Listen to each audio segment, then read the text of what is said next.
मूर्ति पूजा की व्यर्थता। जो मूर्त खोद कर बनाते हैं वे सब के सब व्यर्थ हैं, और जिन वस्तुओं में वे आनंद ढूंढते हैं उनसे कुछ लाभ न होगा। उनके साक्षी न तो आप कुछ देखते हैं और न कुछ जानते हैं, इसलिए उनको लज्जित होना पड़ेगा। किसने देवता या निष्फल मूर्त ढाली है, देख उनके सब संगियों को लज्जित होना पड़ेगा।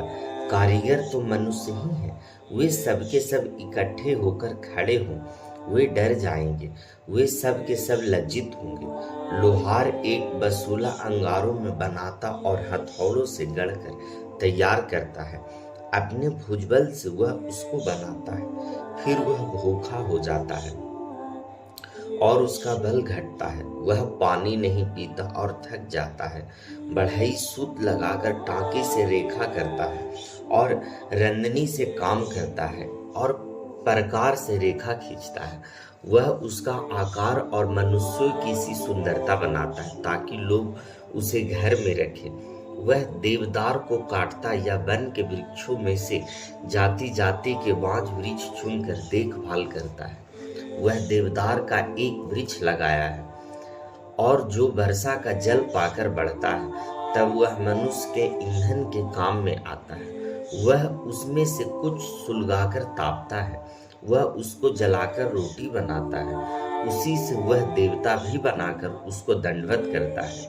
वह मूरत खुदवाकर उसके सामने प्रणाम करता है। उसका एक भाग तो वह आग में जलाता है और दूसरे भाग से मांस पकाकर खाता है।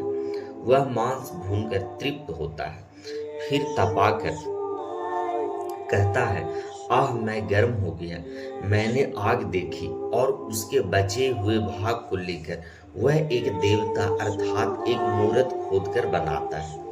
तब वह उसके सामने प्रणाम और दंडवत करता है और उसने प्रार्थना करके कहता है, मुझे बचा ले, क्योंकि तू मेरा देवता है। वे कुछ नहीं जानते न कुछ समझ रखते हैं, क्योंकि उनकी आंखें ऐसी बंद की गई है कि वे देख नहीं सकते और उनकी बुद्धि ऐसी ही कि वे बुझ नहीं सकती। कोई इस पर ध्यान नहीं करता और न किसी को इतना ज्ञान या समझ रहती है कि वह कह सके, उसका एक भाग तो मैंने जला दिया और उसके कोयलों पर रोटी बनाई और मांस भूनकर खाया है। फिर क्या मैं उसके बचे हुए भाग को घिनौनी वस्तु बनाऊं? क्या मैं काठ को प्रणाम करूं?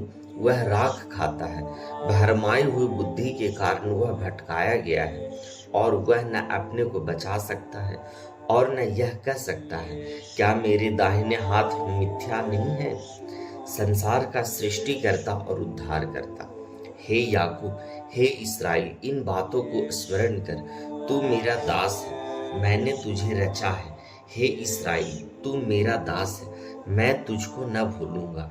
मैंने तेरे अपराधों को काली घटा के समान और तेरे पापों को बादल के समान मिटा दिया है।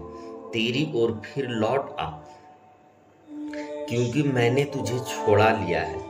हे आकाश, ऊंचे स्वर से गा, क्योंकि यहोवा ने यह काम किया।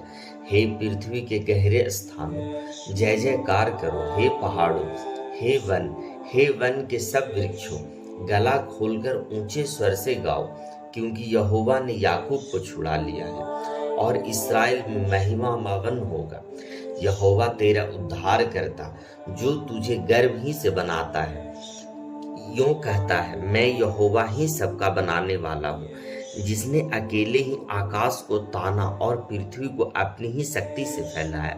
मैं झूठे लोगों के कहे हुए चिन्हों को व्यर्थ कर देता हूँ और भावी कहने वालों को बावला कर देता हूँ। मैं बुद्धिमानों को पीछे हटा देता हूँ और उनकी पंडिताई को मूर्खता बनाता हूँ और अपने दास के वचन को पूरा करता हूँ। अपने दूतों की युक्ति को सफल करता हूँ। जो यरूशलेम के विषय कहता है वह फिर बसाई जाएगी और यहूदा के नगर के विषय वे फिर बनाए जाएंगे और मैं उनके खंडहरों को सुधारूंगा।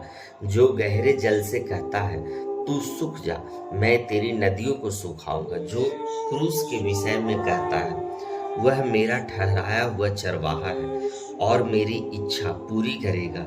यरूशलेम के विषय कहता है, वह बसाई जाएगी और मंदिर के विषय तेरी नींव डाली जाएगी।